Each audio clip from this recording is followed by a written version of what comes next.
Chemistry कर लो पहले 1 घंटा, उसके बाद मैथ्स कर लो, और हम मैथ्स में डिवीजन शुरू करेंगे दोबारा से।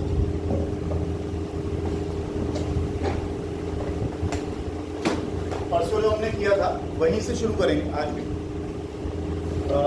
हमने 2 चीजें पढ़ी थी परसों। कंसंट्रेशन पढ़ा था, याद है? कंसंट्रेशन किसी कंसंट्रेशन ऑफ सॉल्यूट। सॉल्यूट क्या होता है? जो कम क्वांटिटी में होता है, जो कम क्वांटिटी में होता है वो सॉल्यूट होता है। तो हम क्या लिखते थे? Amount of solute divided by amount of solution, हाँ, इनटू, और सॉल्यूशन में कौन कौन सी चीज आ गई? Solute plus solvent. बहुत बढ़िया, बहुत ही बढ़िया। Solute plus solvent.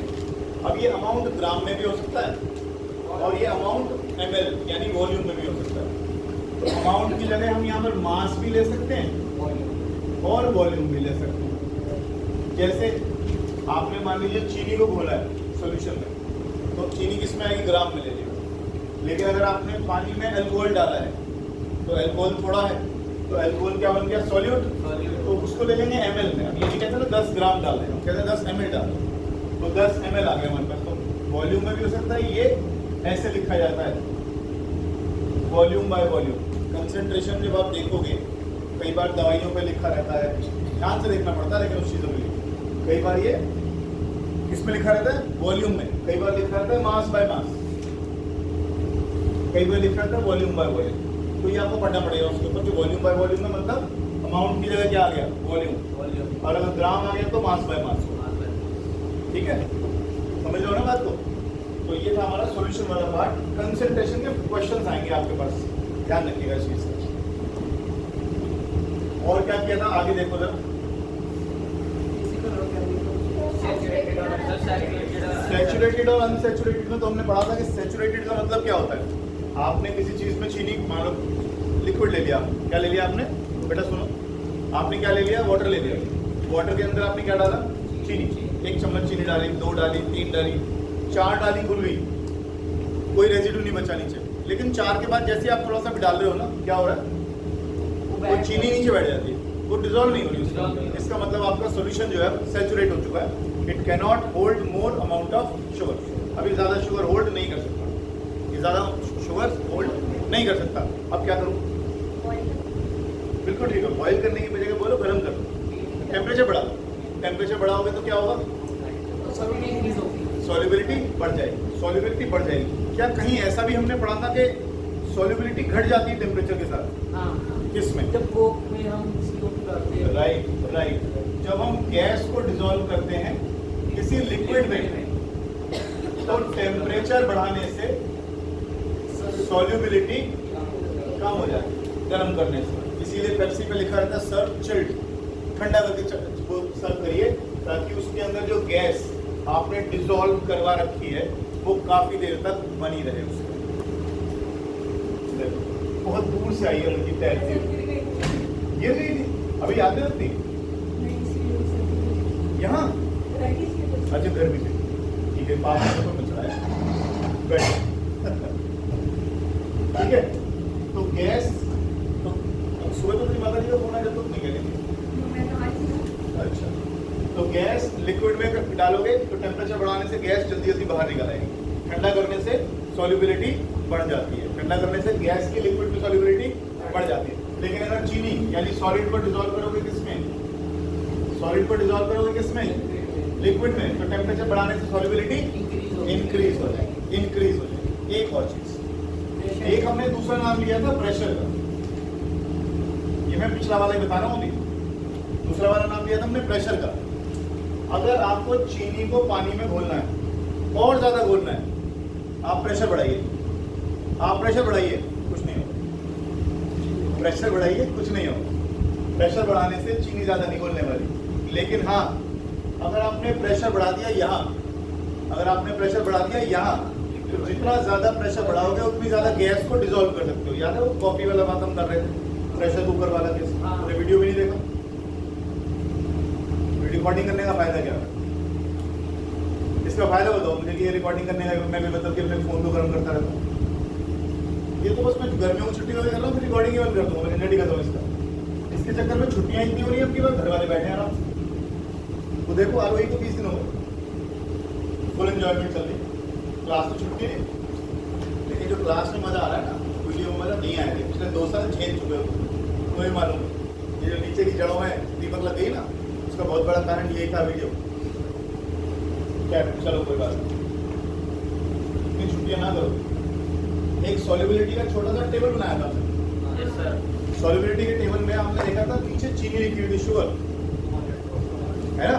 तो 100 ग्राम सॉल्युबिलिटी क्या होती है, चलो सॉल्युबिलिटी की डेफिनेशन एक बार दोबारा पढ़ लो, ये रिकैप करना सारा।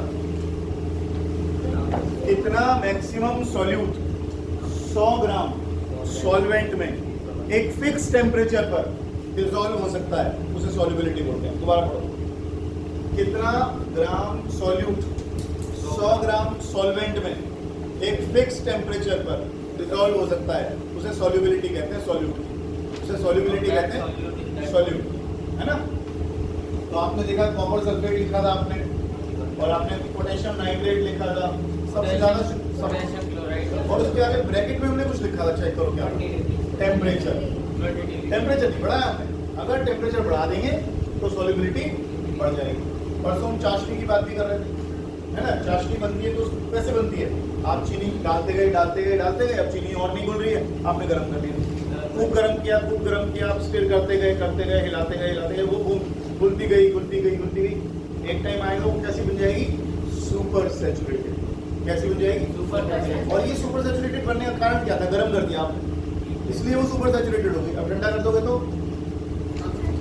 जो एक्सेस शुगर आपने गर्म करने से डिसॉल्व की थी ना, वो सॉल्यूशन से बाहर निकलनी शुरू हो जाएगी। गर्म करते हो तो सॉल्युबिलिटी बढ़ती जाती है, ठंडा करोगे सॉल्युबिलिटी कम हो जाएगी। जो एक्सेस शुगर आपने डिसॉल्व करी थी वो शुगर से सॉल्यूशन से बाहर होनी शुरू हो जाएगी। ध्यान रखिएगा, सुपर सैचुरेटेड का मतलब नाम से पता लग रहा है, एक तो सैचुरेटेड के में और शुगर नहीं जा रही, ऊपर से भी सुपर सैचुरेटेड। समझ लो बात, जैसे कई बार बता रहा हूँ किसी टॉपिक को लेकर, अब ये तो सैचुरेट हो गया सर, आप नहीं जा रहा, और उसके बाद में रुका नहीं, 1 घंटे और सुपर सैचुरेटेड हो जाते, बोलो बस अब छोड़ दो, बस रहम करो, सुपर सैचुरेटेड हो गया। गमले में पानी डालते हैं, उस दिन बात करी थी, गमले में पानी डालो, कितनी देर पानी जाएगा अंदर, जब तक गमले की मिट्टी में एयर के स्पेस है तब तक तो पानी घुसता रहेगा, बबल्स आते रहेंगे, बुलबुलें निकलते रहेंगे, उसमें से बाहर निकलती रहेगी। एयर की जगह कौन बैठ जाएगा जाके, पानी। जब एयर की स्पेस सारी भर जाएंगी, अब पानी अंदर जाना बंद, पानी अंदर जाना बंद, सीधा से सब सैचुरेट हो गई मिट्टी, अब और ज़्यादा होल्ड नहीं कर सकती। जैसे अब बरसात हुई है, ह्यूमिडिटी का लेवल चेक करिएगा, मान लो ह्यूमिडिटी का लेवल हो गया 98-99% हो गया, अब और कहाँ से जाएगा, पसीना सूखेगा नहीं आपको। इसीलिए इन दिनों में डेजर्ट कूलर काम नहीं करते। क्वेश्चन आया था ना पहले चैप्टर में, desert cooler hot and dry day, hot and dry day में ही काम करता है, बढ़िया काम करता है। क्यों, आप आज कूलर में बैठ के देखो, आज मजा आएगा। आज इतनी ज़्यादा बारिश हुई है, ह्यूमिडिटी खतरनाक चल रही, पहले अच्छे लेवल पे ह्यूमिडिटी होगी 97, 98, 95%। अब आप उसके ऊपर से कूलर में बैठ गए, आप कूलर क्या कर रहा है, मॉइस्चर रिडन एयर, मॉइस्चर से भरी हुई हवा आपके कमरे में और फेंक रहा है। ये पसीना उड़कर कहाँ जाना था, एयर में। एयर क्या हुई पड़ी है, सही शब्द यूज करो, एयर क्या हुई पड़ी है, सैचुरेट। एयर क्या हुई पड़ी है, सैचुरेट। अब it can not hold more water, अब तुम्हारा पसीना कहाँ जाएगा, सूखेगा। इसीलिए इन दिनों में एसी अच्छे लगते हैं आपको, क्योंकि एसी क्या करता है, कमरे के मॉइस्चर को खींच लेता है, करता है। मॉइस्चर को खींचेगा तो क्या होगा, मॉइस्चर के जब एयर को सक करेगा, ये आपका एसी जो है एयर को जब सक करेगा कमरे की, तो उसके साथ नमी भी जाएगी, मॉइस्चर भी जाएगा। मॉइस्चर को क्या कर देता है, वो फिर पार्टी में इकट्ठा कर देता है, क्या करता है, कंडेंसेशन हो जाता है ना। एक यहाँ पर आपको कमरे में किस चीज़ की कमी हो गई, मॉइस्चर की। जब मॉइस्चर कम हो गया तो क्या हुआ, आपको अच्छा लगता है, आपका पसीना उठने लगा, ठीक है।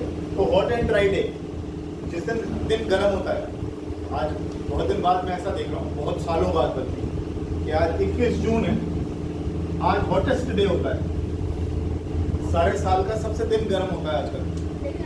और आज देखो पहली बार में, ये सिर्फ इसलिए हुआ है, नॉर्मली बहुत भयंकर गर्मी होती है आज के दिन, लोग आप पानी पिला रहे होते हैं, वो शरबत पिला रहे होते हैं, थोड़ा कोई लगा के, जिसको नहीं पीना उसको भी पिला रहे होते हैं।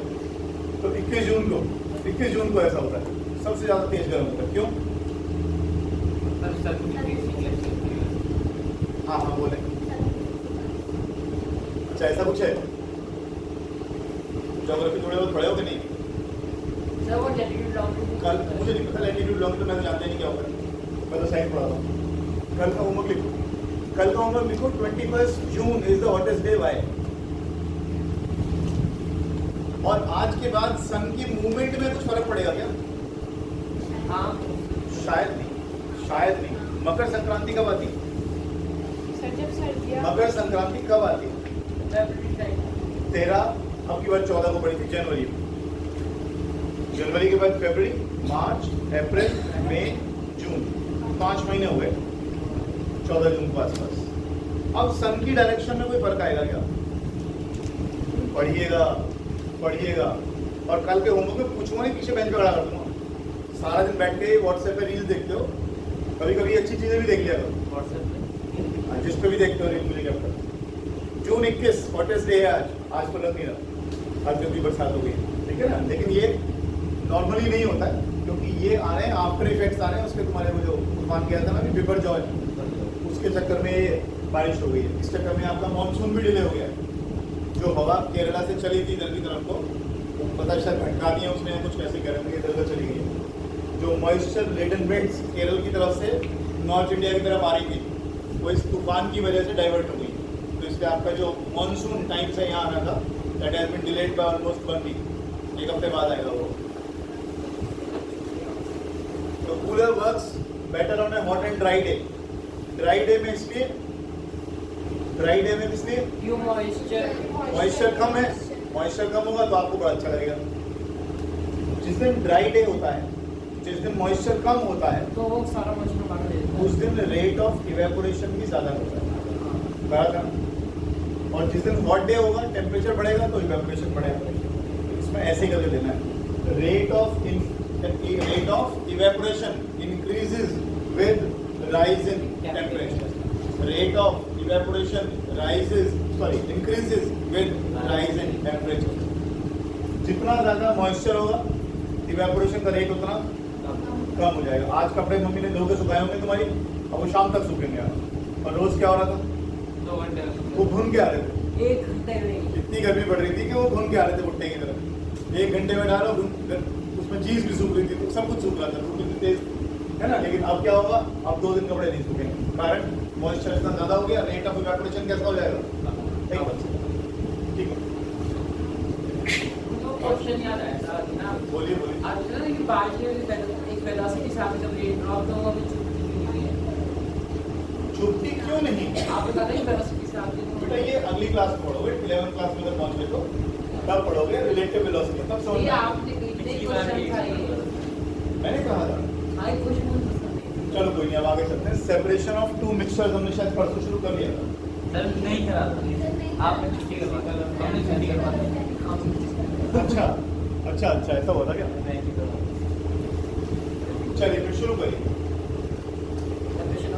Separation of mixture of two solids.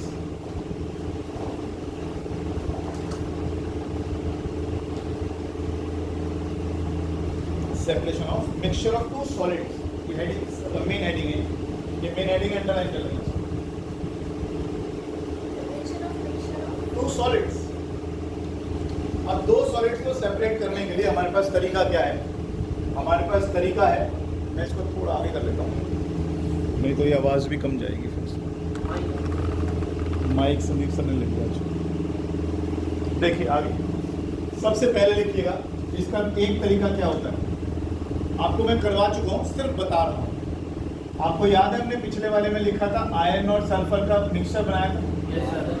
Iron और सल्फर का मिक्सचर बनाया था, मिक्सचर बनाया था, हीट नहीं किया, पैर नहीं हिलाते, पैर नहीं हिलाते। आयरन और सल्फर क्या बनाया था आपने? मिक्सचर। ये भी सॉलिड है, ये भी सॉलिड है। आपने इसमें क्या घोल दिया था? Carbon disulphide, which is an organic solvent, ठीक है। तो आपने इसको डिसॉल्व किया तो कौन सी चीज घुल गई इसमें? फिर आपने क्या किया? फिर आपने इसको फिल्टर कर लिया, आयरन फिल्टर पेपर से छन गया, अलग हो गया, और CS2 और सल्फर का सॉल्यूशन फिल्टर पेपर से पास हो गया। फिर हमने उसको इवेपोरेट कर लिया, किसको? CST और क्या बच गया? सल्फर। तो आपने एक तरीका लगाया इसके अंदर, क्या तरीका लगाया आपने कि इन दोनों के मिक्सचर को एक सॉल्वेंट में घोल दिया। यही करा ना आपने। अब मैथ्स में रिवीजन शुरू करूंगा, तुम्हारे एग्जाम्स आ रहे हैं, आपसे कोई नया चैप्टर शुरू नहीं करूंगा। लाइन्स एंगल्स और लाइन्स एंगल्स तक मैं पहुंच गया हूँ, खत्म भी हो गया हमारा। ट्राइंगल्स आधा हुआ है, कॉन्ग्रुएंसी वाला पार्ट सारा बचा हुआ है, जब होता रहेगा बीच बीच में करते रहेंगे। लेकिन अब पहला चैप्टर दोबारा उठाऊंगा, दूसरा उठाऊंगा, तो तुम्हारे एग्जाम आ रहे हैं बेटा। रियल नंबर वाला पहला वाला नंबर सिस्टम, उसके बाद linear equation in two variable, किसका नंबर सिस्टम का एग्जाम। तो अब जो आएगा उसमें जो जुलाई में आएंगे, हमारे एग्जाम कब होंगे? सर सिलेबस शायद जुलाई में तो नहीं होंगे, क्योंकि अभी तो सिलेबस ही नहीं खत्म हुआ, कुछ स्टार्ट ही नहीं हुआ। कैसे टेस्ट मतलब हमारे इसमें ही होते हैं, ये नहीं होते। मैथ्स के अलावा और हिंदी के अलावा सारों में एक चैप्टर करेंगे। सब में एक एक चैप्टर आ रहा तो है। सर हमारा मैथ्स के अंदर 4 आ रहा है। मैथ्स के अंदर 4 आ रहे हैं, वही पहले 4 ही होंगे, तो हमने कर तो लिए। देखो मैं एक आधे घंटे का देखो, एक ऐसा नहीं, मेरे पास सुनो, एग्जाम से पहले अगर नियत है तो मेरे टेस्ट लेने का तब फायदा होता है जब तुम पढ़ के आ, ठीक है जी। जैसे पढ़ के लिए बिल्कुल लाइन एंगल से ट्रायंगल पक्का। मम्मी तो मना कर दी थी, मैंने पढ़ी नहीं। अच्छी ये बात है।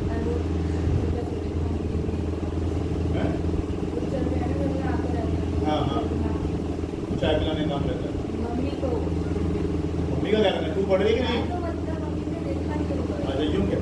अच्छा मम्मी ने कह रही थी पढ़ तो लेनी है, आपको सारे दिन घूमती रहती है ऐसे। टेस्ट देने शुरू करो, जिनके 7 जुलाई से मुझे बताया था किसी ने टेस्ट एग्जाम है 6-7 जुलाई से, टेस्ट देने शुरू करो। मुझे अलग से बोलो कि सर मेरा टेस्ट बना दो, मैं टेस्ट तैयार कर लिया। डाउट्स लो, RD शर्मा उठाओ, क्वेश्चंस करो, डाउट्स के लिए टाइम लो, अलग से टाइम दूंगा तुम्हें मैं। उसके बाद फिर बोलो कि सर टेस्ट ले लो मेरा, मेरी टेस्ट बना दूंगा तुम्हारे अलग से। क्लास के टेस्ट के हिसाब से तुम तैयार नहीं होते हो। तुम्हें अगर एग्जाम की चिंता है तो टेस्ट दो, बिना टेस्ट के तुम अपनी स्पीड बिल्डअप नहीं कर पाओगे। बिना टेस्ट के कहाँ गलती करते हो पता ही नहीं लगेगा, और वो सारी गलतियाँ फिर मम्मी आएंगी तुम्हारी, सर पता नहीं एग्जाम में क्या हो जाता है, यहाँ तो सब कुछ कर लेता है। ये एक बड़ा पेट डायलॉग होता है सबका। ये इसीलिए होता है क्योंकि आप रिपीटेड टेस्ट नहीं दे रहे हो। अगर आप रिपीटेड टेस्ट नहीं दोगे तो आपको गलतियाँ मिलेंगी नहीं कि मैं गलती कहाँ कर रहा हूँ। आपने एक मान लो 2 चैप्टर आए आपके पहले में, उस 2 चैप्टर के कम से कम 3 टेस्ट दो मेरे पास एग्जाम से पहले। देखें एक भी नंबर कट जाए तो, एक भी नंबर कट जाए, एक भी नंबर नहीं कटेगा। लेकिन टेस्ट तुम्हें देने पड़ेंगे, मैं डंडा लेके लूँगा टेस्ट, उसका कोई फायदा नहीं है। ऊपर से पढ़ के आओगे, फायदा नहीं है। वीडियो नहीं देखते लोग, बिजी देखो लिखते हैं। पहला लिखो, पहला यूज देखो यहाँ पर क्या किया आपने, इन दोनों सॉलिड के मिक्सचर में क्या क्या चीज डाल दी, एक सॉल्वेंट। लिखो by using a suitable solvent, by using a suitable solvent, by using a suitable solvent. इसको ना ढंग से लिख लेते हैं थोड़ा सा। क्या करते हैं हम इसमें, ऐसे लिख देते हैं एरो लगा लगा। इसमें ऐड कर दिया आपने CS और स्टिर कर दिया इसको ऐसे चला दिया, ठीक है। अब क्या होगा, जब आप इसकी स्टिरिंग करोगे तब क्या होगा, S सल्फर डिसॉल्व्स इन CS2। फिर आप क्या करोगे, फिर आप फिल्टर पेपर का यूज करो। Fe is filtered out, C plus CS2 sorry S plus CS2 का solution passes through filter paper, passes through filter paper।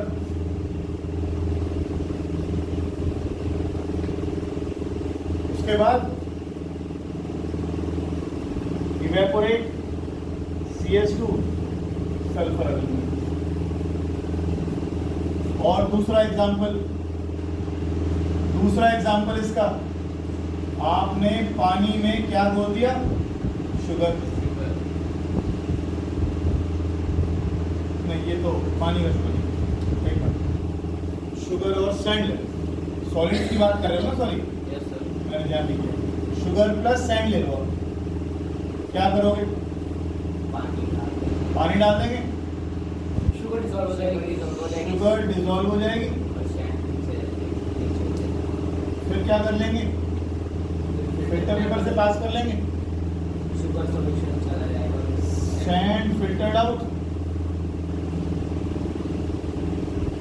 Sugar solution बच गया। समझ में आ रहा क्या कर रहा हूँ? Yes sir. इसमें क्या करना, देख तो सही कम से कम, इवेपोरेट कर दो, शुगर बच गई। देख रहे ध्यान से, छोटे बच्चों वाली चीजें पूछिए, सेकंड क्लास का बच्चा भी समझ जाए, समझ और उन्हें समझा अभी।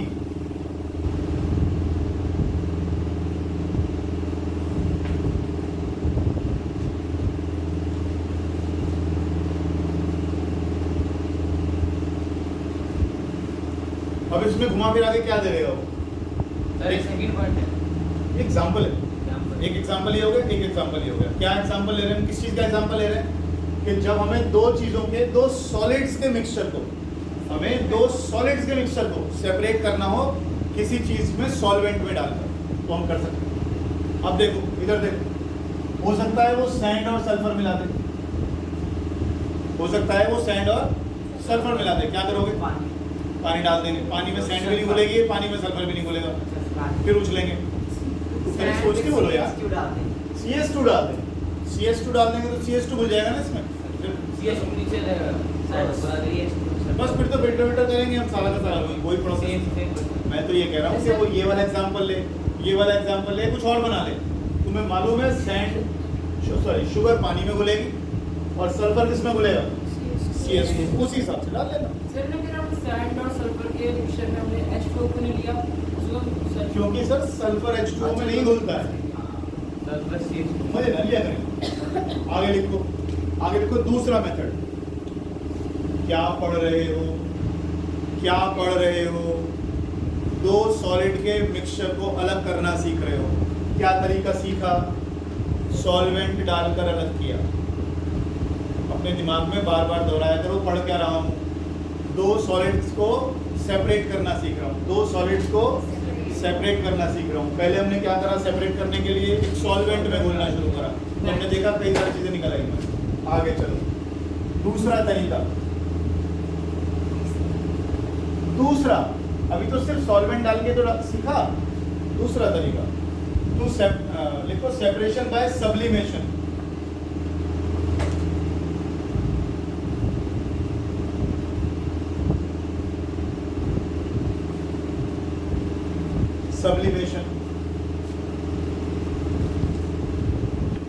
सब्लिमेशन की डेफिनेशन हम पहले कई बार लिख चुके हैं, इसलिए अब मैं नहीं लिख पाऊंगा। सॉलिड डायरेक्टली किसमें कन्वर्ट हो जाएगा? गैस में। ठीक है जी, लिक्विड फेज नहीं आता है, तो ये सब्लिमेशन तो वही इस्तेमाल कर पाऊंगा ना जहां दो मिक्सचर में से एक सब्लिमेशन होता हो एक में। ठीक है ना? सब्लिमेशन का कोई एग्जांपल बताओ, किस किस में सब्लिमेशन होता है? Naphthalene balls, ammonium chloride, dry ice, camphor, और बोलो आयोडीन। ठीक है, लिख लो सारे एग्जाम्पल, क्योंकि इन्हीं को सेपरेट करवाएंगे। एक और लिख लो, एंथ्रेसीन।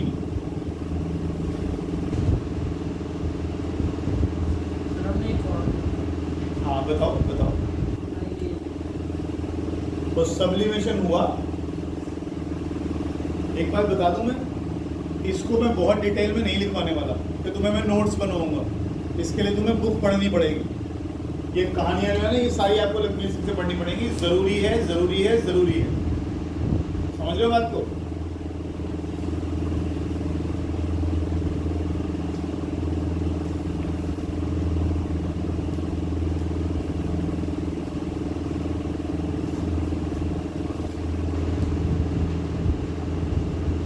The solid obtained by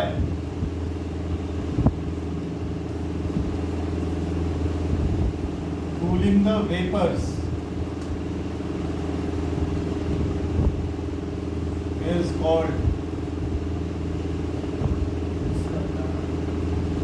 sublimate is called sublimate.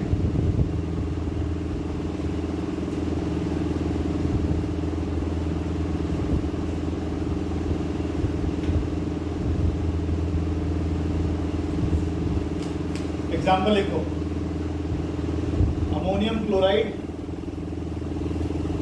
Chloride plus common salt mix कर दो इनको।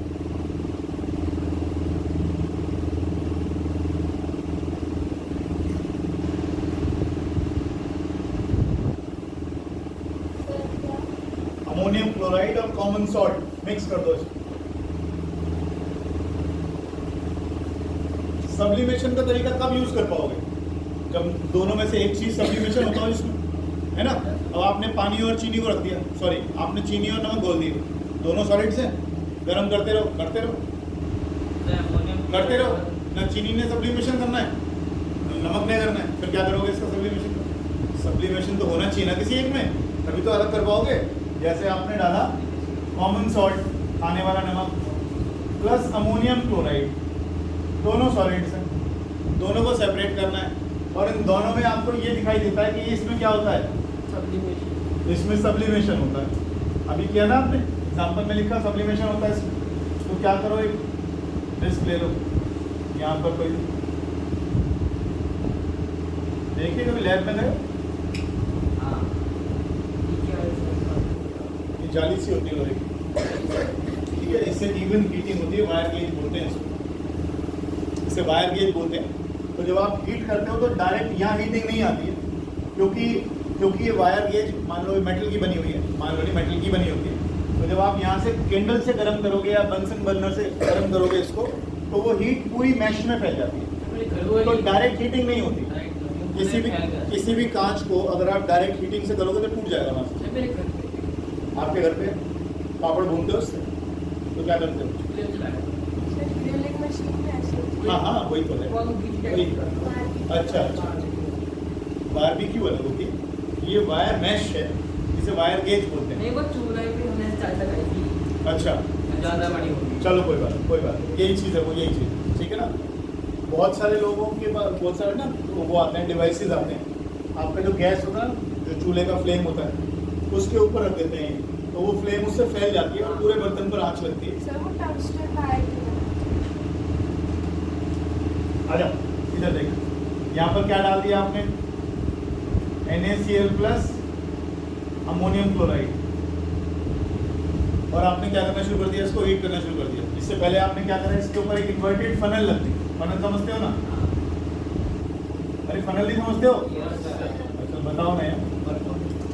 और यहाँ कॉटन के प्लग से बंद कर दिया हमने, कॉटन के प्लग से बंद कर दिया हमने। अब आप जब इसको हीट करोगे यहाँ से, तो नमक में तो कुछ होना नहीं है, NH4Cl वेपराइज होने लगेगा, ठीक। हाँ, तो ये क्या आ गए तुम्हारे? NH4Cl के क्या आ गए? वेपर्स आ गए। और जैसे ही वो इस इन्वर्टेड फनल से टकराएंगे, वो धीरे धीरे धीरे धीरे यहाँ पर इकट्ठे होने लगेंगे। ये आ गए।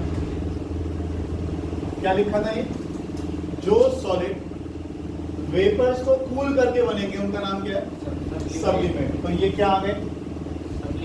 सब्लिमेट। किसके सब्लिमेट हैं ये? NH4Cl के। मुश्किल है, दो चीजों में से एक में सब्लिमेशन होता है, एक में नहीं होता, तो नमक यहाँ पड़ा रहेगा, NH4Cl क्या कर जाएगा? गैस में कन्वर्ट हो जाएगा, वेपर्स में कन्वर्ट हो जाएगा। उसके वेपर्स जब इसकी इन्वर्टेड फनल की दीवारों से टकराएंगे, ठंडे हो जाएंगे, ठंडे होते ही क्या किसमें कन्वर्ट हो जाएंगे? फिर सॉलिड में कन्वर्ट। सब्लिमेशन किसे कहते हैं? सॉलिड का डायरेक्टली, और अगर आप इसको ठंडा करोगे तो गैस डायरेक्टली किस में कन्वर्ट होगी? सॉलिड में, लिक्विड नहीं आएगा बीच में। समझ रहे बात? तो हाँ है ना? वो जो पिछली बार पूछा था आपको समझ में नहीं आया? आगे तो चीनी और क्या बोला था हमने साथ में? सैंड। तो चीनी को पानी में घोल दिया, फिल्टर कर दिया, चीनी का सॉल्यूशन तो नीचे निकल गया, ऊपर क्या बच गई? सैंड बच गई, और नीचे जो शुगर सॉल्यूशन बचा उसका क्या करा? पानी को उड़ा दिया, इवेपोरेट कर दिया, क्या बचा? बस यही। कोशिश किया करो तो मदद कम से कम लेनी पड़े, तभी तो दिमाग पे जोर डलेगा। अगर जरा सा भी यूँ पूछो अरे ये क्या हुआ, देखो तो सही, पहले x + x 2x ही लिखा है शांति से, है ना। नहीं आए, बिल्कुल ही नहीं बात बन रही, फिर पूछो सर बात नहीं बन रही, बात अब नहीं बन रही, बहुत सोच लिया मैंने, तब पहले अपनी जलेबियाँ बनाते रहा करो दिमाग में। चले आप, कोई दिक्कत इसमें? अरे कोई दिक्कत इसमें? हटा दूँ, आगे लिखो। Separation by magnet, separation by magnet.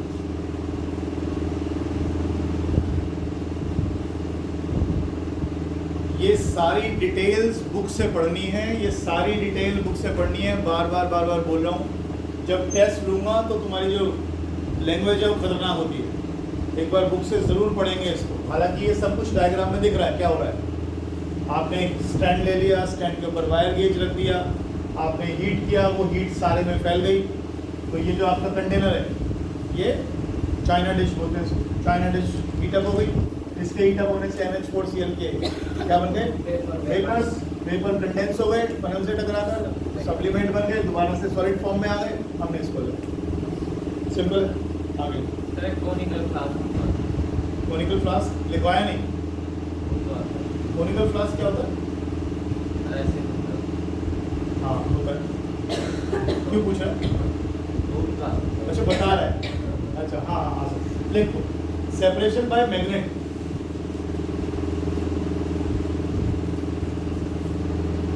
Separation by magnet, इसका आगे लिख लो रीड फ्रॉम बुक। तो मैं लगता है नोट्स लिखवाने की जरूरत है इसकी। सेपरेशन बाय मैग्नेट क्या होता है? जैसे हम 2 बार कर चुके हैं, आयरन और सल्फर का मिक्सचर किया था, मिक्सचर ही तो है, हीट थोड़ी कर दिया हमने इसको, ध्यान रखिएगा इस बात को, मैं बार बार रिपीट कर रहा हूँ इनको। अगर आप इसको हीट करेंगे तो क्या बनेगा? कंपाउंड बनेगा, कौन सा? FeS का नाम बताओ यार। आयरन सल्फाइड, IDE, दिल्ली वाला, दिल्ली वाला आयरन सल्फाइड कंपाउंड है। अब इसके ऊपर खूब मैग्नेट घुमा लो, ना सल्फर पे कुछ फर्क पड़ेगा ना आयरन पे फर्क पड़ेगा। लेकिन अगर ये मिक्सचर है तो मिक्सचर के ऊपर आप मैग्नेट रखोगे, सारा आयरन चिपक जाएगा, सल्फर नीचे रह जाएगी, सेपरेशन हो गया। बहुत सारे तुमने कई बार देखा यहाँ पे लोग घूमते रहते हैं, वो बेचारे गरीब से बच्चे हैं, छोटे छोटे बच्चे एक डंडी में मैग्नेट लगा घूमते रहते हैं, देखें कभी? नहीं देखें। अक्सर ऑटो मार्केट होती है ना, जहाँ पर ऑटो मार्केट, जहाँ पर ये गाड़ियाँ वाड़ियाँ ठीक होती हैं, तो होता क्या है वहाँ पे काम चलता ही रहता है, नट बोल्ट पेच गिरते रहते हैं, कुछ लोहे का छोटा मोटा टुकड़ा गिर गया, तो वहाँ पे क्या करते हैं वो लोग, एक बड़ी सी डंडी में एक स्ट्रॉन्ग मैग्नेट लगा देते हैं और वो घूमते रहते हैं उसको लेकर। तो मिट्टी में गए, कहीं पर भी कुछ चिपक गया, तो इतनी स्ट्रॉन्ग होती है वो कि वो कील, छोटे मोटे कील लोहे के टुकड़ों को चिपका लेती है। तो शाम तक वो अच्छा खासा लोहा इकट्ठा कर लेते हैं, उसमें से अगर हो जाए मिल जाता है उनको, उसको उठा के बेच के अपना घर चला लेते हैं, ठीक है ना। तो वो क्या कर रहे हैं, वो मैग्नेटिक सेपरेशन ही तो है, वो मैग्नेटिक सेपरेशन ही तो है। अब स्क्रैप यार्ड है, मान लो आपके पास बहुत सारा मेटल पड़ा हुआ है, उसमें एल्यूमिनियम भी मिक्स है, उसमें कॉपर भी मिक्स है, उसके अंदर आयरन भी मिक्स है। एल्यूमिनियम और कॉपर की कॉस्ट है ज़्यादा, लोहे की कॉस्ट आपकी कुछ भी नहीं है। आप क्या करो, एक इलेक्ट्रोमैग्नेट लाओ, मैग्नेट लाओ, स्ट्रॉन्ग मैग्नेट लाओ, और उसके ऊपर ऐसे ऐसे घुमाओ, क्या होगा? जो लोहे वाला हिस्सा है सारा क्या चिपकेगा? एल्यूमिनियम और कॉपर दोनों ही मैग्नेटिक सब्सटेंस नहीं होते, तो वो लोहे उसमें मैग्नेट में चिपकेंगे नहीं, तो बाकी चीज़ें क्या हो, लोहा बाहर आ गया, कॉपर और एल्यूमिनियम रह गया। उठा के देख इसका भी अपना तरीका है, बता दो, ठीक है। तो स्क्रैप आयरन का ऐसा इस्तेमाल करते हैं, ये बुक से पढ़ना है आपको सारा।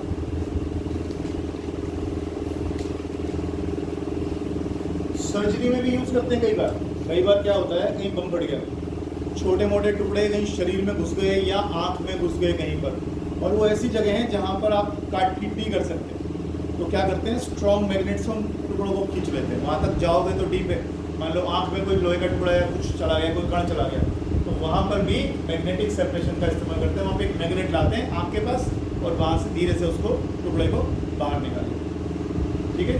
ये डॉक्टर्स भी यूज़ करते हैं इसको। कई बार कोई फैक्ट्री में कोई वर्कर है, काम कर रहा है, उसके कोई छोटा मोटा टुकड़ा आँख में गिर गया जाके उसके, तो उसको निकालने के लिए इसका इस्तेमाल करते हैं। इलेक्ट्रोमैग्नेट क्या होता है, वैसे नाम बता सकते हो? इलेक्ट्रिसिटी प्रोवाइड करके नहीं, नहीं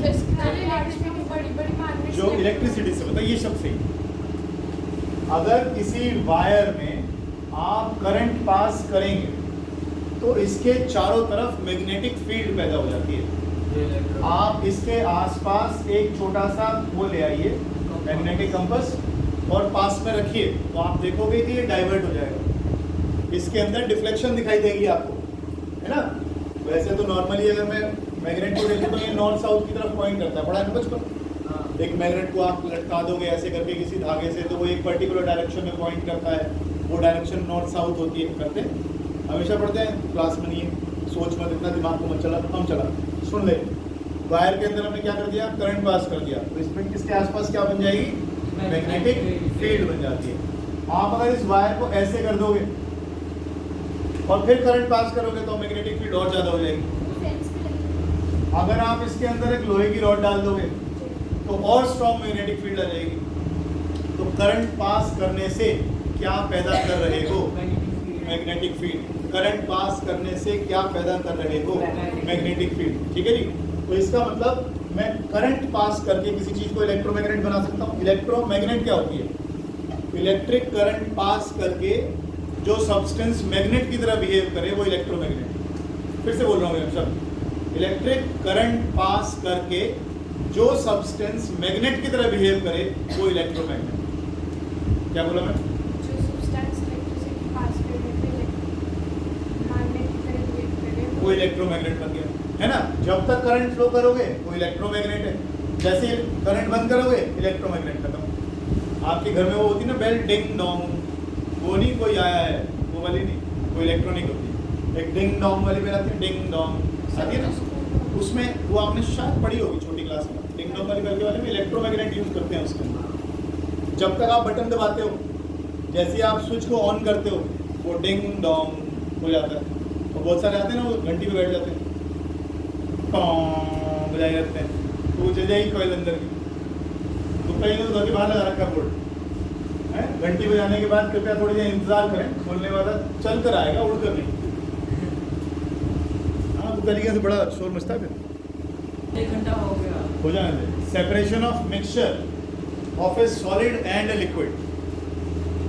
separation of mixture of a solid and a liquid.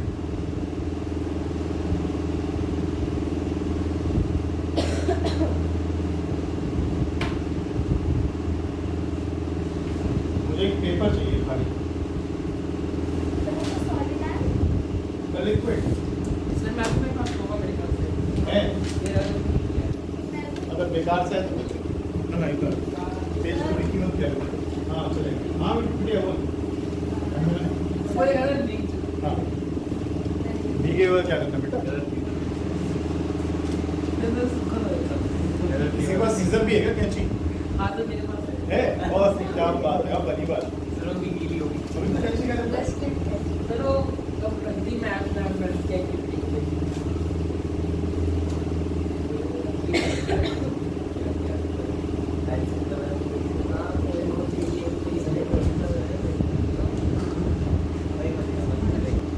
Separation of solid, mixture of solid and liquid.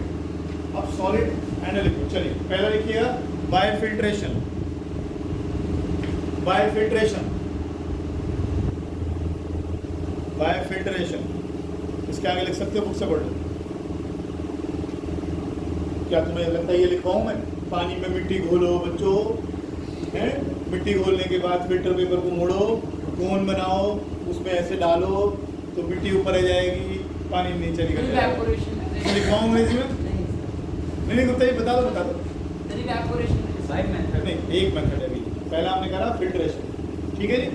आप चाहो तो ब्रैकेट में यहाँ लिख लो सैंड प्लस वाटर मिक्सचर।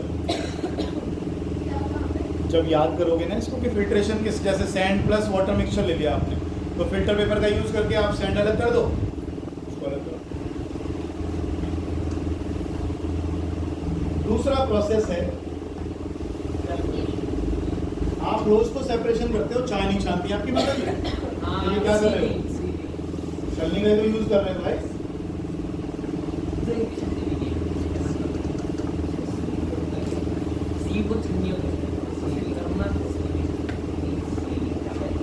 अच्छा एक एग्जाम वो देखो जरा, मैं एक डायग्राम बना रहा हूँ, एक मिनट म्यूट करते हैं इसको पहले, थोड़े व्यूज बढ़ जाएंगे। ये आ गया आपका केनाल, नहर आ गई या कहीं से भी जहाँ से पानी उठाया गया, उस पानी को पहले पंपिंग स्टेशन ने खींच लिया यहाँ से, ठीक। उसके बाद सबसे पहले डाला सेडिमेंटेशन टैंक में। अब देखो जहाँ से भी वो मान लीजिए कोई केनाल आ रही है, नहर आ रही है, उसमें पता नहीं कोई लकड़ी का टुकड़ा, कोई कुछ भी, कोई मरा हुआ जानवर, कुछ भी हो सकता है, कुछ भी भारी भारी पार्टिकल्स हो सकते हैं। हमने क्या किया, उस टैंक, एक ऐसा टैंक बनाया जिसमें उस चलते हुए पानी को रोक के खड़ा कर दिया। देखो यार प्लीज बाद में बना लें, अब तो यही गया ना सामने। यहाँ पर हमने क्या किया, सेडिमेंटेशन टैंक बनाया। सेडिमेंटेशन का मतलब हो गया जितने भी हैवी पार्टिकल्स होंगे वो धीरे धीरे सेडिमेंटेशन के द्वारा नीचे बैठ जाएंगे। तो उसमें हमने थोड़ी देर के लिए इसको रखे रखा, तो जितने भारी पार्टिकल थे सारे बैठ गए। उसके बाद क्या सारे पार्टिकल्स बैठ गए? नहीं, कुछ तो इतने हल्के होते हैं वो घूमते रहते हैं पानी के साथ साथ, पानी की काइनेटिक एनर्जी के साथ मॉलिक्यूल्स के साथ टकराते रहते हैं, घूमते रहते हैं। जो भारी वाले थे वो तो यहाँ बैठ गए। जो लाइटर पार्टिकल्स अभी भी सस्पेंडेड हैं, लाइटर पार्टिकल जो अभी भी सस्पेंडेड हैं, उनको बिठाने के लिए तरीका क्या करते हैं, इसमें फिटकरी डाल देते हैं। फिटकरी समझते हो? कितना को नहीं पता, फिटकरी नहीं पता? टंकी में डाल देते हैं। हाँ, फिटकरी जो होता है बहुत सारी प्रॉपर्टीज होती है। फिलहाल यहाँ उसकी प्रॉपर्टी क्या होती है, यहाँ इसकी प्रॉपर्टी होती है कि एलम जो होती है, एलम जो होती है, इसका हम यहाँ पर चूड़ा करके इसमें डालते हैं। सुन लो यार प्लीज, ऐसे मत करो, गलत बात है। सस्पेंडेड पार्टिकल जो है, अब ये सस्पेंडेड पार्टिकल नीचे क्यों नहीं बैठ रहे?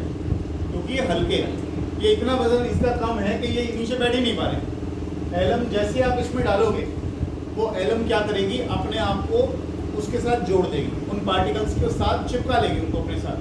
फिर वो पार्टिकल कैसे हो जाएंगे, भारी भारी हो जाएंगे, तो किधर बैठ जाएंगे? तो फिल्टर, जैसे आप भी अपने घर में लाते हो फिल्टर, आपके पास फिल्टर करने के लिए मान लीजिए कुछ नहीं है, फिल्टर खराब हो गया आपका, फिटकरी लाइए बाजार से, थोड़ी सी फिटकरी घड़े में डाल दीजिए, तो जितने भी सस्पेंडेड पार्टिकल्स होंगे धीरे धीरे वो फिटकरी के पार्टिकल उन सस्पेंडेड पार्टिकल को अपने साथ चिपकाएगी, भारी करेगी और नीचे बिठाएगी। उसके बाद हमने क्या करा, अब तुमने देखा मैं क्या कर रहा हूँ, अगर मैं इस पाइप को यहाँ से जोड़ता, यही सवाल पूरा था ना, कहीं आप ऊपर से जोड़ रहे हो, कहीं आप नीचे से जोड़ रहे हो। अगर मैं यहाँ नीचे से जोड़ता तो तुम्हें कहने की जरूरत थी ना, मिट्टी भी इधर घुस जाती है ना। यहाँ पर भी ऐसा नहीं करा हमने, यहाँ पे हमने इसके ऊपर ही रखा है और ऊपर दिखा देते हैं थोड़ा सा उसको, ये थोड़ी खींचना है। उसके बाद उठा के आपने किसमें डाल दिया, फिल्ट्रेशन टैंक में डाल दिया उसको। अब फिल्ट्रेशन टैंक में ये जो आप देख रहे हो, इसको लिख लो, इसको लिख लो। 3 तरह के पार्टिकल्स बनाए हमने, फाइन सैंड, मैं लिख देता हूँ, यहाँ लिख देता हूँ, फाइन सैंड, कोर्स सैंड और ग्रेवल, छोटे छोटे कंकड़। Filtration tank, filtration tank,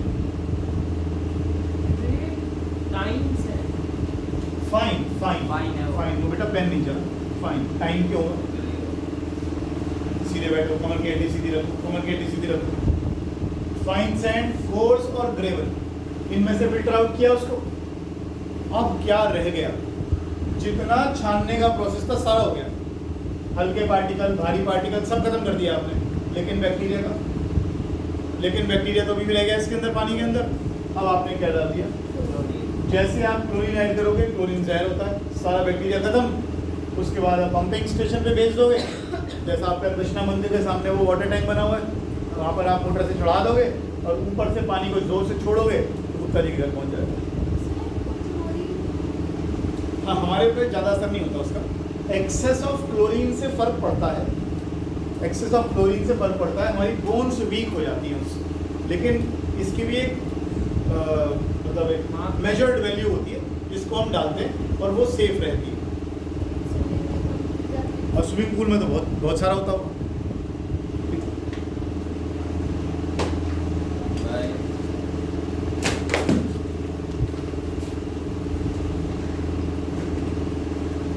separation by क्या हुआ श्रुति?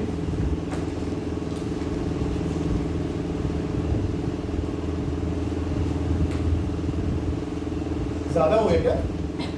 कल तो छुट्टी में थी, उसके बाद भी ज्यादा हो गया है भाई? छोटी छोटी क्या हो गया?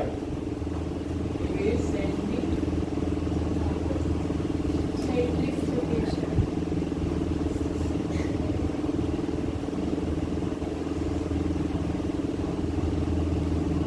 पहली बात तो ये सेंट्रीफ्यूगेशन इस्तेमाल कब करते हैं और सेंट्रीफ्यूगेशन होता क्या है। आपके घर में वॉशिंग मशीन है, उसमें ड्रायर है, जब वॉशिंग मशीन में कपड़े चलते हैं तो क्या होता है, गोल गोल घूमने से क्या होता है, कपड़े सूख जाते हैं। इसे सेंट्रीफ्यूगेशन तरीका कहते हैं, जिसमें से आपने पानी के पार्टिकल्स को, देखो कोई भी चीज़ गोल गोल घूमती है तो वेलोसिटी की डायरेक्शन कैसी होती है, टेंजेंशियली ऐसी होती है ना। और साइड में ड्रायर में वो होल होते हैं, उसमें पानी निकलता है। साइड के होल से पानी नहीं निकलता, वो पानी छिटक के साइड के उधर गिरता है, उसके बाद नीचे एक होल होता है उसमें, वहाँ से निकल जाता है पानी। वो होल होता है कि निकलता नीचे से। हाँ निकलता है नीचे से। चलिए कोई बात, वहाँ से भी निकल जाता हो। इसीलिए बोलते हैं। अब देखिए ये जोर जोर से ड्रायर घूमेगा तो इसके अंदर जो कपड़े हैं वो भी बहुत वेलोसिटी से घूमेंगे, उसके अंदर जो पानी है वो टेंजेंशियली छिटक छिटक के ऐसे गिरेगा बाहर को, ये बाहर होकर जाएगा नीचे। ठीक है नहीं, गिर जाएगा। सेंट्रीफ्यूगेशन का और इस्तेमाल कहाँ करते हैं, दो खास जगहों पर, एक करते हैं लैब में, एक करते हैं लैब में।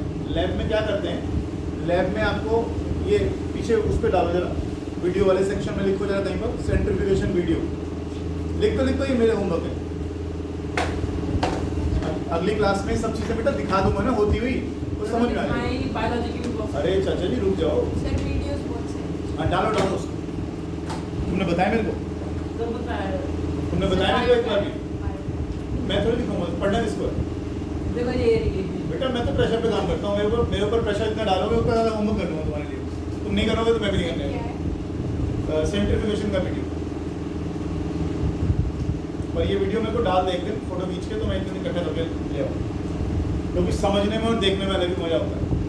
अब मिल्क से आपको क्रीम सेपरेट करनी है, मिल्क से क्रीम सेपरेट करनी है, तो एक मशीन, पहली बात तो ये बताओ सेंट्रीफ्यूगेशन कब करते हैं, सेंट्रीफ्यूगेशन कब करते हैं, जब सस्पेंडेड पार्टिकल्स किसी भी सॉल्यूशन में इतने हल्के हों कि वो बहुत समय ले रहे हैं सेपरेट होने में। जब जैसे दूध में से आपको क्रीम निकालना है तो आप दूध को रखते हो 6 घंटे 8 घंटे, तब जाकर उसमें से मलाई बाहर निकल कर आती है, बहुत उसके बाद भी रह जाती है उसके अंदर, उसके बाद भी उसके अंदर रह जाती है। जब तक सस्पेंडेड पार्टिकल्स अलग होंगे बहुत समय निकल जाएगा। अब तुम सोचो, मान लो हम दूध लाए, दूध कौन सा पीते हो तुम लोग, मदर डेयरी वाला पीते हो, मदर डेयरी वाले, मैं भैंस मुर्गी नहीं कह रहा, मदर डेयरी के दूध में कितने तरह के मिल्क आते हैं, एक आता है फुल क्रीम, एक आता है डबल टोन, ऐसे आता है ना। टोन डबल टोन क्या होता है, टोन डबल, फैट के ऊपर डिपेंड करता है ये। अच्छा बोलते जाओ। सबसे ज्यादा फैट होता है, टोन में उससे कम होता है, डबल टोन में सबसे कम होता है। सबसे कम, हाँ डबल टोन। तो जिसमें सबसे कम होता है उसका फैट निकाल लेते हैं, इसका मतलब। हाँ। अब तुम्हें क्या लगता है वो हजारों लीटर दूध उन्होंने इकट्ठा किया एक जगह, जिसको वो सेल करने के लिए, उसके लिए बैठे बोले मलाई बाहर आएगी तो निकालेंगे, सोच के देखो। उसके अंदर क्रीम के, इसके अंदर फैट के पार्टिकल्स हैं, मॉलिक्यूल्स हैं, अब वो सेपरेट कैसे होंगे, वो तो बहुत छोटे छोटे से सस्पेंड होने में बड़ा बहुत देर तक तो सस्पेंडेड रहेंगे उसमें। अब आप बैठे रहिए, बैठ के 8 घंटे में मलाई बाहर आएगी, कैसे करोगे, स्विमिंग पूल में दूध भर दिया और बैठे देखें मलाई आएगी बाहर, ऐसे थोड़ी होता है। जब आप कमर्शियल स्केल पे किसी चीज़ के ऊपर मशीन चाहिए आपको, तो मशीन क्या करती है, दूध को ऐसे घुमाती है बहुत तेज़ी से, तो इसमें से जो फैट के मॉलिक्यूल्स होते हैं वो सेपरेट हो जाते हैं। कौन सा प्रोसेस होता है, सेंट्रीफ्यूगेशन का, ठीक है। दूध वाले को दूध, जैसे मदर डेयरी क्या है, जैसे अमूल क्या है, अमूल पहले कलेक्टिंग, अमूल क्या अपनी भैंसे रखता है, अमूल जो भी कॉर्पोरेटिव सोसाइटी बनी हुई है जो भी है अमूल, ये क्या अपनी भैंसे पालता है, नहीं, ये एक जगह कलेक्शन सेंटर होता है और वहाँ के आसपास के 8-10 गांव के लोग अपने दूध निकालते हैं भैंसों को और वहाँ दे जाते हैं। क्या सबको एक सी पेमेंट होती है, ऑब्वियसली नहीं होती होगी, क्यों नहीं होती, पहले दूध की टेस्टिंग होती है, दूध की टेस्टिंग होगी, दूध के सैंपल लिए जाएंगे टेस्ट ट्यूब में और एक सेंट्रीफ्यूज मशीन में घुमाया जाएगा, उसके बाद उसमें से ये पता, उसमें से फैट निकलेगा, फिर फैट की परसेंटेज तय की जाएगी कि इतना % फैट इसमें निकला, इतना % फैट इसमें निकला, इतना % फैट इसमें निकला, तो जितना % फैट का ज़्यादा होगा दूध की कीमत उसी हिसाब से आगे कम या ज़्यादा होगी, जितना कम फैट होगा उतना कम दूध की कीमत होगी, जितना ज़्यादा फैट होगा उतनी ज़्यादा दूध, समझ लो। आप देखते भी हो ये चीज़, तो डबल टोन की कीमत कम है, डबल टोन 24 का आता है, 33 का आता है, देखो वो बता दिया उसने रेट पूरा, डबल टोन 24 रुपये का आता है, आधा लीटर बोल रहे हो ना, और जो फुल क्रीम है वो 66 रुपीज़ लीटर आता है, तो फर्क हो गया इसके, ठीक है, लिखिए सेंट्रीफ्यूगेशन लिखो, उतना ही टाइम नहीं है बिल्कुल भी। Centrifugation is a method of separating, centrifugation is a method of separating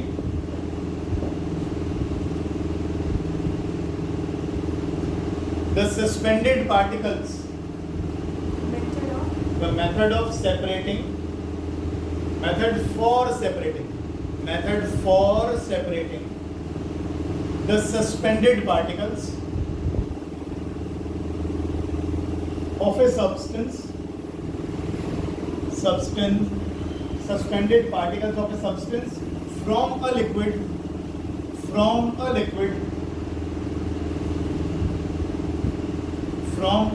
in which लिखता क्यों नहीं बेटा? particles of a substance from a liquid in which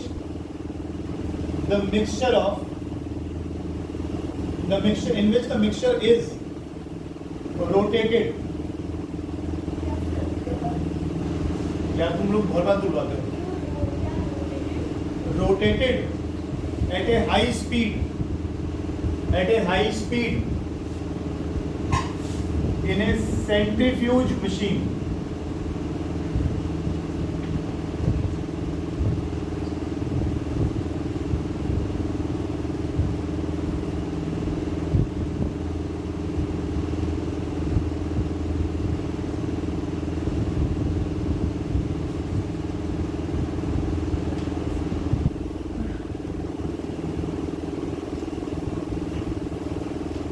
आगे लिखो, एक चीज दिखानी थी.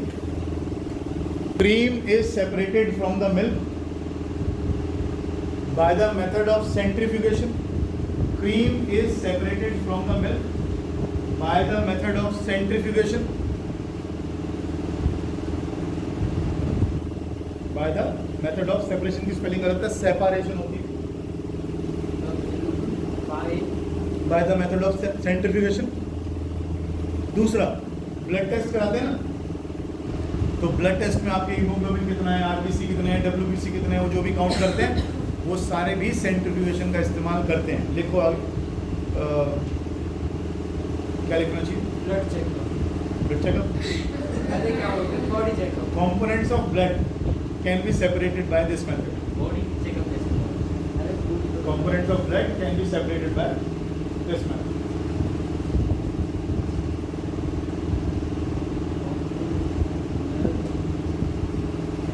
और एक और लिख लो, can be separated by centrifugation machine.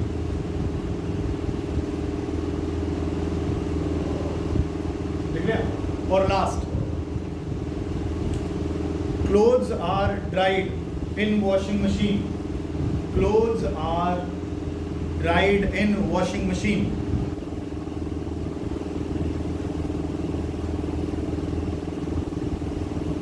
which act as a centrifuge machine. Which act as a centrifuge machine. हाँ, ये अच्छा किया. Trial. Which act as a centrifuge machine.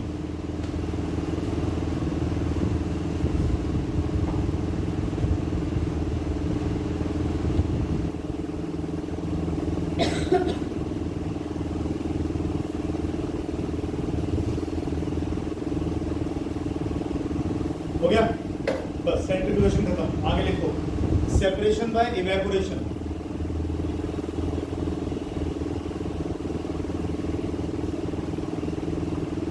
लिखो, बुक से पढ़ूंगा. ये डिस्कस हम कर चुके हैं 2-3 बार.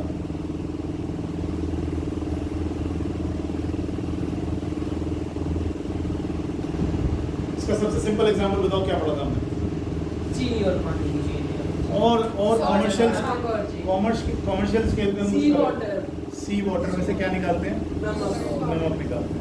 क्या करते हैं, बहुत सारा सी वाटर को एक क्यारियां सी बना लेते हैं, उसमें इकट्ठा कर लेते हैं, स्टोर करते हैं, धूप में पानी को उड़ने देते हैं, नीचे सॉल्ट बच जाता है, उसकी फिल्ट्रेशन कर लेते हैं. ठीक है ना. तो इवेपोरेशन का इस्तेमाल सब जगह हमने कहा. इवेपोरेशन आप रोज इस्तेमाल करते हो डेली.